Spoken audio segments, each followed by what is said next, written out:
What is the greatest NASCAR race of all time? This is not an easy question to answer. If I were to ask the comment section below, almost every fan is going to give you a different race, because it's all based on personal opinion and what you think constitutes a great race. There are no objectives here. But that doesn't mean we're not going to look at some of the standouts. In this new series, I'm going to go in depth about some of my personal favorite races of all time. For me, it's often not just about the on-track product, but the aura that surrounds these races as well. These races are often like stories in themselves, stories that deserve to be told in all of their greatness for the past, present, and future fans to look back on. So without any further ado, Fish Productions presents the 2022 Coke 600. The Coca-Cola 600 is underway.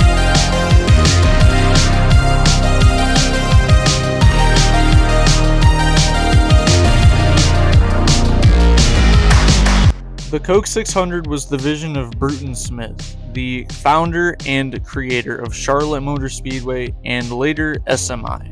His goal was to test man and machine, as the race was 600 miles, 400 laps, and would often lead to many drivers not even finishing the race. The race is so long that a lot of cars and equipment simply could not make it the distance. Other times, the drivers couldn't finish it due to their pure lack of stamina. Nowadays, that's not so much the case. Drivers are in much better shape, and all of these machines are built with the top resources in auto racing, and we rarely ever see mechanical issues caused by the cars themselves. Speaking of the car, in 2022, the Cup Series would introduce the next gen, or the Gen 7 car.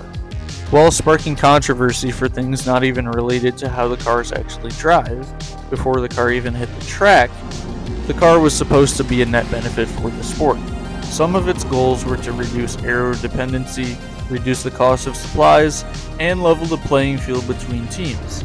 The latter was absolutely being achieved by race 13 of the 2022 season, as 11 different drivers had taken the checkered flag up to that point.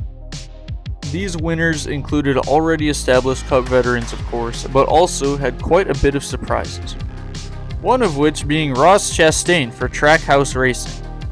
He already had 2 wins on the season and was steamrolling straight into one of the biggest villain arcs NASCAR had ever seen. But that's for a different video. Also on this list of winners are Chase Briscoe and Austin Cindric.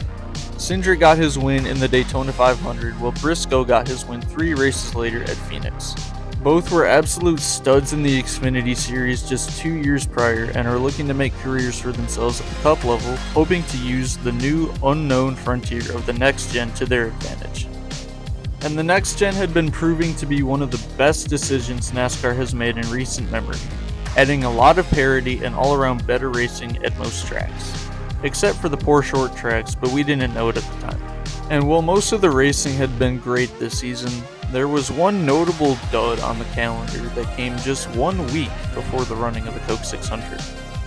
This, of course, was the 2022 All-Star Race held at Texas Motor Speedway.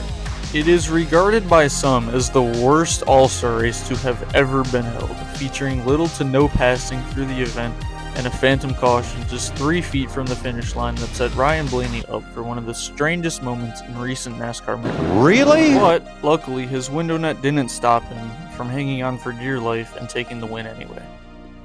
And as much as we can chalk up the All-Star Race to being bad because it was held at Texas, we can't deny the fact that when it was at Charlotte during the Gen 6 era, many people did not enjoy it. People complained just as much because the All-Star Race just became a test subject for what NASCAR would want to implement on the cars in the future.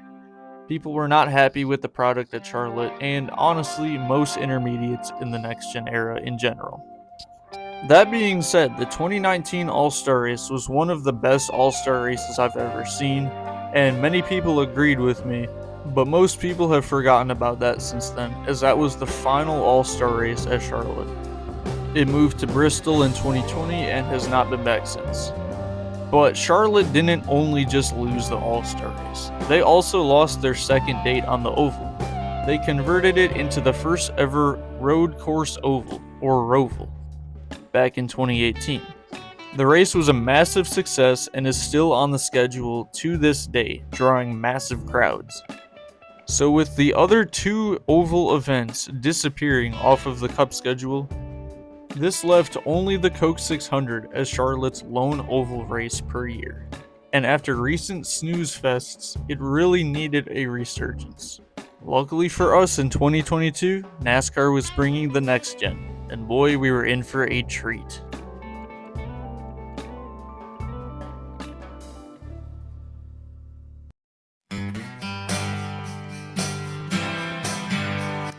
It was May 29th, 2022, and NASCAR was gearing up for the 63rd running of the Coca-Cola 600. Marcus Ericsson had just won the Indy 500, and now it was time for NASCAR to take over the greatest day in racing. Denny Hamlin was starting on pole alongside Kurt Busch, and the usual suspects filled out the top 10. However, one notable star was missing from the front, and that would be last year's winner Kyle Larson, who would be starting out back due to a practice crash. This race is also the only one that has 4 stages instead of 3 due to the extra 100 miles.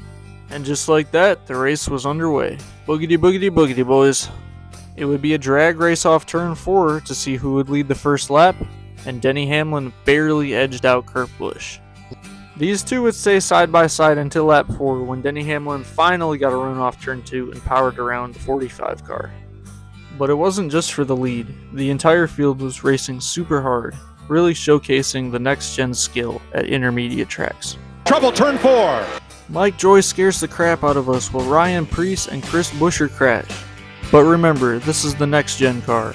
What's great about the next-gen is that it doesn't get damaged easily. We'll surely see him again later. While under caution during pit stops, Kyle Larson, who had made it all the way up to 22nd place from the back, was given a penalty for taking equipment outside of his box. All of that progress just down the drain. The race restarts, a lot of the drivers up at the front had older tires, and look what happens to Chase Briscoe. He gets absolutely freight trained, and listen to Clint Boyer's analysis. I tell you what, with the 14 of Chase Briscoe, I've seen all I needed to see. He stayed out right there, and that's why he shot up the racetrack on those old tires. He was in trouble. Something to keep an eye on as we move on through the night. That would indeed be something to keep an eye on for later. But for now, enjoy this battle for the lead between Kyle Busch and Daniel Suarez. It's only lap 44. Nothing crazy is going to happen here, right? Well, Kyle Busch is holding tough on the outside. Oh, he's loose! Into the wall, he's around! And it's like he spurted. It's a little more throttle trying to hang on his outside. That thing got loose and away it went. And the crowd goes wild when they see the 18 go around. Wow! The thing did not see that coming. I don't think anyone saw that coming, but that just set the tone for what this race was about to become. They restart, and Kyle Larson, still charging from the back, smacks the wall. Got one around and in the wall. Corey LaJoie spins, and this is already the third caution of the day at just lap 52. The camera pans to Kyle Larson yet again, and he has yet another penalty. He will have to go to the back for the third time this race. And while Kyle Larson can't seem to catch a break, it's his 3 Hendrick teammates at the front that lead the field to green. This ends up being our first green flag stretch to the end of the stage, and Chase Elliott takes stage 1. Stage 2 is now underway, but not for long as Bubba Wallace spins off at turn 4, and then they get the race going again, and Austin Cindric does the same thing in turn 3. Let's go back and check in on Kyle Larson. He's currently running 24th. What are they saying on the radio? This has been the worst race of my life, and we're not even halfway. Oh boy. Everything has gone wrong for him so far. The only thing he hasn't done is crashed. The same cannot be said for Ryan Blaney as he just slapped the wall. But at least Larson's okay, right? Right?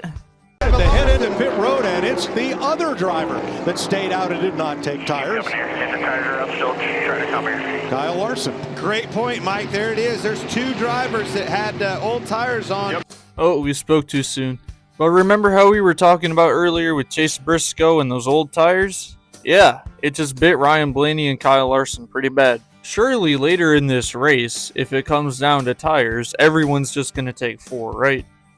Right?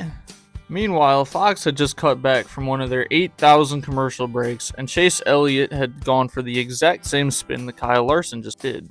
This spin though would actually cause some sort of issue with his tire, and it would end up leading to Chase Elliott being out of the race. Stage 1 and Stage 2 have been filled with chaos, but it's only 9 laps to go. Let's just end this stage cleanly, alright? A lot of blocking on the bottom. Reddick tried to get underneath Suarez, and Blaney's around again. And he gets nailed by the 11. And it's the big one in turn 2. Blaney clips the apron and causes a massive crash. As you can see, Kyle Larson caught his first break of the night, barely avoiding this crash. But a lot of other drivers were not as lucky. This is the first massive pileup we've had at Charlotte in a long time. Kurt Busch, William Byron, Brad Keselowski, Harrison Burton, many others involved. But it looks like our pole sitter Denny Hamlin was able to avoid any massive contact.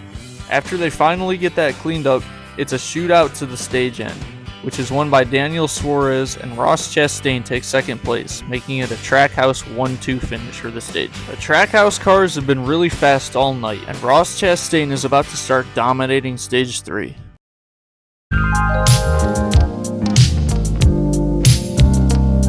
Stage 3 is underway, and just 12 laps into it, we've already got some dumb stuff between Ricky Stenhouse Jr. and Kevin Harvick. Harvick thinks he got shoved up the track, and Stenhouse thinks that Harvick was trying to side draft him. Either way, this would lead to one of the more comical backstretch altercations we've had. They just kind of bumped into each other and pointed fingers. It was weird. All three have been involved in at least one incident tonight, and Kyle Larson has had several all to himself.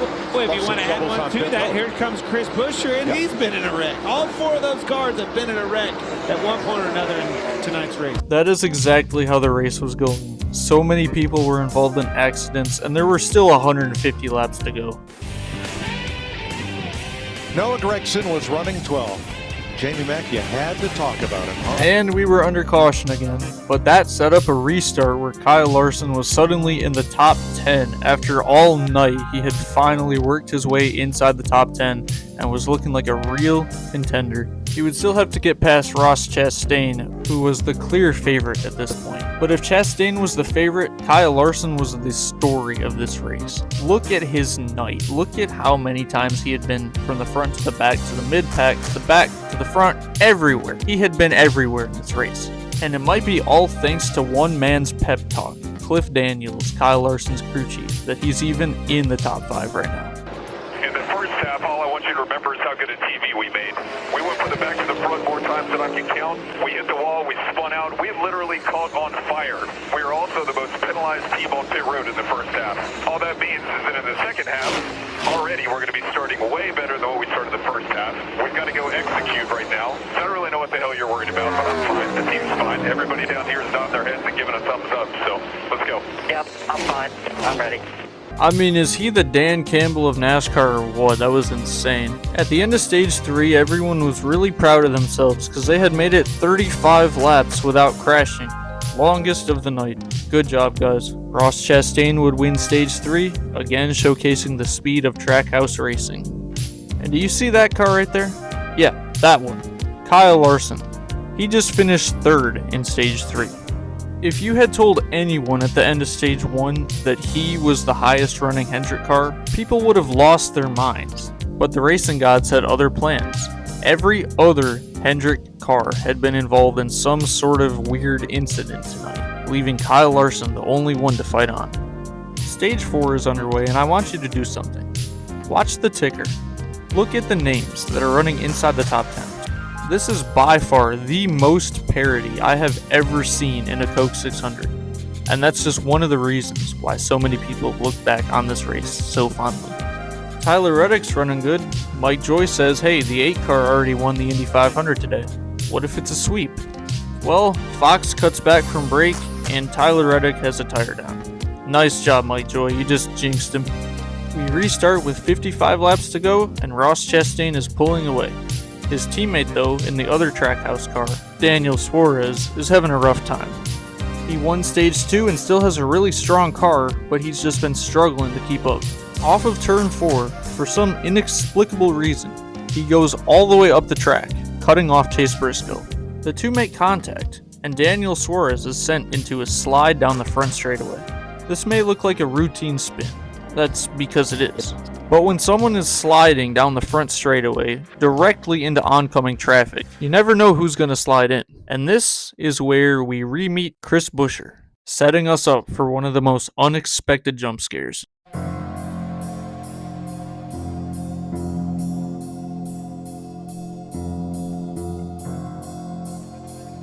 When NASCAR fans talk about the likelihood of flips in a given race, this is often reserved for tracks such as Daytona or Talladega. We expect big, destructive crashes at these tracks because of the size, packs, and speed. But what is often less talked about is the rarity of non-superspeedway flips in NASCAR. A flip happening during any other race weekend besides Daytona and Talladega is often an afterthought. They still happen sometimes, but we do not see them coming. The last non-superspeedway flip that happened in the Cup Series happened at Watkins Glen in 2011, when ESPN panned to a flipping David Rudiman on the final lap. To get a flip that happened on an oval, we would have to look at 2009 Dover. So with all that being said, it's safe to say nobody was expecting anything to happen during the Coke 600. But let's take another look at the driver spinning through the grass, Chris Buescher. He too was a victim of superspeedway flips, going for his Talladega tumble on May 1st, 2016. And on the present day, it had been 2,220 days since his Talladega crash.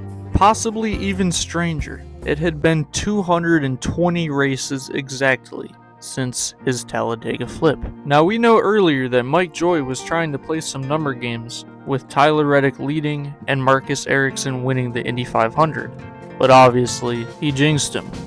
But what that jinx did was bring out a caution that set into motion another, even crazier number correlation. It's almost like Chris Buescher's fate was sealed. The number of days and races since his last flip lined up, and the small fact that the Cup Series was racing on an intermediate track was not going to stop this prophecy from being fulfilled.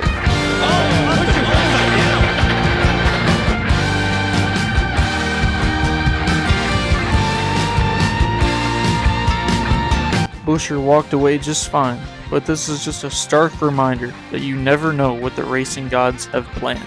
After the red flag, we were back underway, and Kyle Larson has made it to the front row? Not just the front row, he was going for the lead. In his worst race of his life, Kyle Larson had taken the lead with just 47 laps to go. This might be his. But hold everything. There's Chase Briscoe. He was up to second place with his eyes set on Larson and the lead. Briscoe running Larson down. Watch how much deeper Briscoe can drive into the corner than Larson. That tells me that Larson's car is either loose on entry or it's not turning when it lands. Watch how much faster he's able to drive into the corner and close up this gap on Kyle. Right there, look at that. Kyle Larson might be in trouble here. Chase Briscoe just ran him down. He will spend the next 20 some odd laps stalking Kyle Larson's every move. Almirola in the fence, we stay green. No problems today from NASCAR's caution team. 5 laps to go. Briscoe right to the quarter panel of Kyle Larson, but he can't make the pass. He will have another shot off turn 4 as he has a massive run on Kyle Larson. It's Briscoe at the line. Heading off into turn number 1, Briscoe has a choice. He could either drive in there evenly with Larson or attempt a slide job. Briscoe ends up doing a little bit of both. He slides it up in there, but remember who's on that outside. Just 2 weeks before this race, Kyle Larson was battling against Kurt Busch at Kansas for a win. Kurt Busch pulled a slide job on Kyle Larson, and Kyle Larson ended up losing that race. So let me ask you, is there any possible way that you think Kyle Larson is going to allow this to happen again? Race over, here it comes! Oh, it's not 182! Almost the exact same thing with Kurt Busch and Kyle Larson at Kansas, but Kyle Larson was able to get back to Chase Briscoe's outside right there. Larson was not giving this up. He had come too far. But do you know something funny? Chase Briscoe is the perfect embodiment of Kyle Larson as a young driver. Lots of raw talent, but it's just unrefined. I think that's why what happens next is so intriguing. Earlier, we discussed how Chase Briscoe had picked up a win at Phoenix, but what I failed to mention was his Bristol dirt race. He sent it off into turn 3 on the final lap with a chance to win, but he ended up wrecking himself and Tyler Reddick. So as he stalks Kyle Larson with 2 to go, everyone watching is wondering, has he learned one of racing's most toughest lessons? Again. Not clear, and around he goes. And the caution waves. Should have just taken the second place. Now we'll restart. As the field makes their way onto pit road, the question of the day, 2 tires or 4? 2 tires will give you track position, but will it be enough to hold off the cars with 4 tires? The top 4 drivers choose 2 tires: Kyle Larson, Ross Chastain, Joey Logano, and Ricky Stenhouse Jr. The rest of the field chooses 4. And if you've been watching closely, you already know what the correct call is. All night, taking no or 2 tires ended up in a bad situation for you. It was best to take 4. Larson's team should have known that, but they went with 2. So here we were, final restart of the night. Larson to the inside, Chastain to the outside. 4 tires starting 5th on back. I'll let you watch the rest of this. It'll be green, white, checker. Larson, Chastain on the front row. Logano, Stenhouse in row 2. Hamlin, Dillon in row 3. Kyle Busch, Cole Custer, Harvick, and Ty Dillon. Here we go. Pretty even drag race.